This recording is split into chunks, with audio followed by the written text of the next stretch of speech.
Hello viewers, and welcome back to the card mat. Every move that a good magician needs to know is how to force a card. And there's loads of different ways of doing it, from beginner right up to advanced ways. I'm just going to show you a couple of beginner ways just to get you on your way. Because once you can force a card on somebody, the possibilities are limitless. Right. Now the first force I'm going to show you it's called a Riffle Force. So you have a card you want them to pick. Let's go and say it's the Three of Hearts. You have it on the top of the pile. Then you just do a move called a swing cut, where all you're doing is using your first finger just to pull up a little packet of cards off. Hopefully about half. If you can get to half, it's great. So that's all you're doing. First finger just pulling up a pack of cards, and then all you're doing is swinging that over with your first finger, rotating it on your thumb, and then pinching it into that hand. Then you bring this one over, because that's just put their Three of Hearts there. Then you bring this one over, but you want to keep a pinky break on it. So as you put them down, you're just catching a pinky break at the back. So your little finger is just keeping that gap open. Then you change that pinky break into a thumb break. So all you do is bring the other hand over and clasp on it. No, you don't. What are you talking about? You tell them to say stop. All you do is riffle down the side of the pack and you tell them to say stop whenever they want to. So say they say stop there. All you do then is bring this hand in and cover the front of the packet so they don't see where you're holding it. And your thumb comes in at the back and then just grabs everything from above your little finger and breaks it off. And then you show them what card they had. The Three of Hearts, the one you wanted them to have. So again, you have the card you want to force on the top.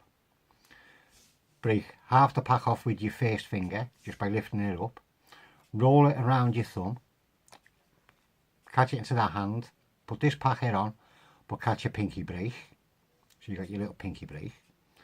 Riffle down the pack, they say stop. Even if you go past your break, doesn't matter.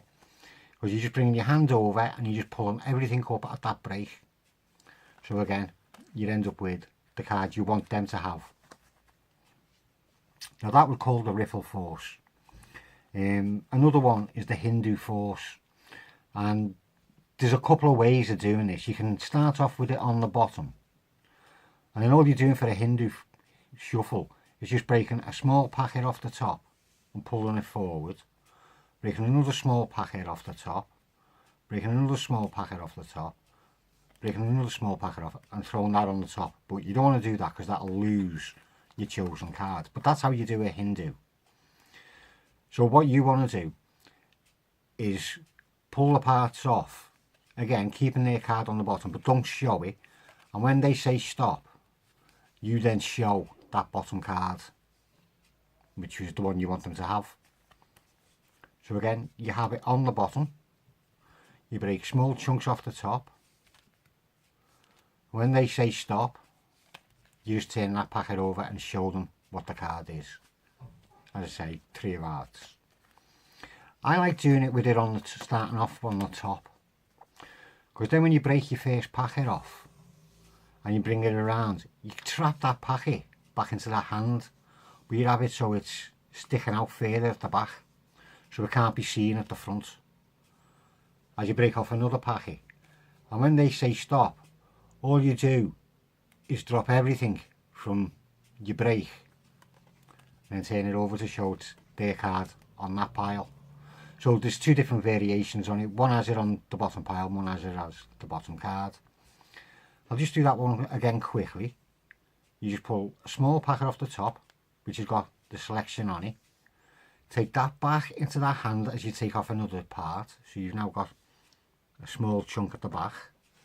Again, pull another part off. They say stop. You drop everything. You pull your hand away. Oh, hopefully you flip the card over to show it's the one you wanted. Now, back to the Riffle Force. There is another way of doing that as well, and it's called a slip cut. So you've got their card on the top, and this saves you having to do the cut, catching your break, riffle and break off to get their cards at the top. This one looks a lot cleaner. As I say, you have the selection on the top, the cards you want to force them. You tell them to stop. You have your fingers curled on the pack, onto the top of the packet here. They say stop about there. You grab all the pack, but your fingers just keep pressing down on that top card. So as you pull that out, that top card is now gone to the top of that pack. I say it's a lot cleaner than the other way of doing it. So again, you have the card you want to force on the top, riffle down the pack, grab hold of it. Now you can either pull your hand out this way. So I'll show you as I, oh no I haven't. I'll show you the way it actually look. You riffle down, you get the card, you pull your hand off.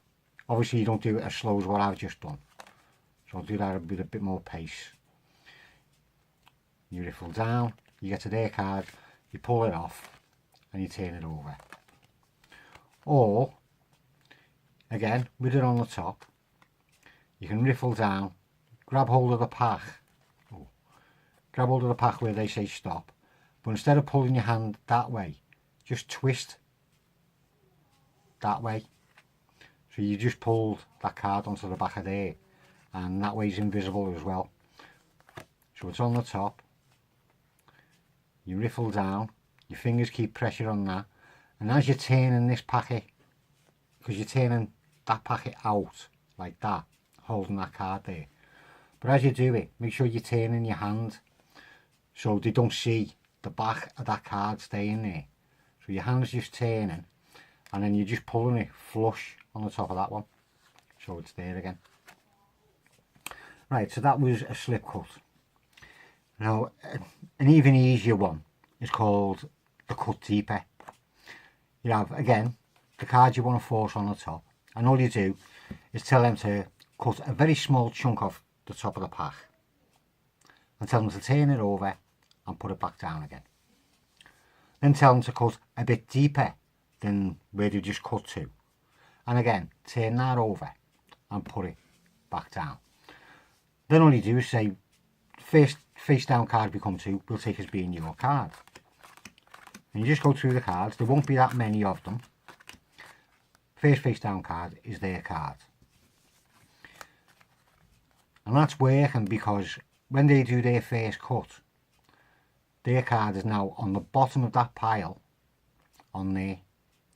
And when they cut deeper again and turn it over, their card is now the top card again, but with a stack of upside down cards on it. And that is a very easy, simple one. You probably will get away with that if people don't know anything about card tricks.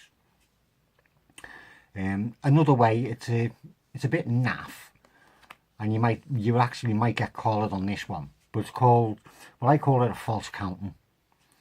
I don't know what the proper name of it is, I'm sorry. But again, you'll have their card on the top, and you tell them to give you a number. I say they say 8. You go, well, what I want you to do is count down 8 cards onto the table, just like that. Gather them up and put them on the top. Give them the packet. Then they'll count down 8 cards, just like that. And you go, well, the 8th card will take, and that's their card. The selection you want to give them. I mean, you must have seen how that was working. All I'm doing is taking their card and put it to the bottom of a pile of whatever amount of cards they say, and pick it up and tell them to deal the exact same amount of cards. So all I'm doing is reversing the order of the cards, bringing these right to the top. I say it is a bit naff, but you just might get away with it. Is there anything else I can show you which is nice and quick and easy?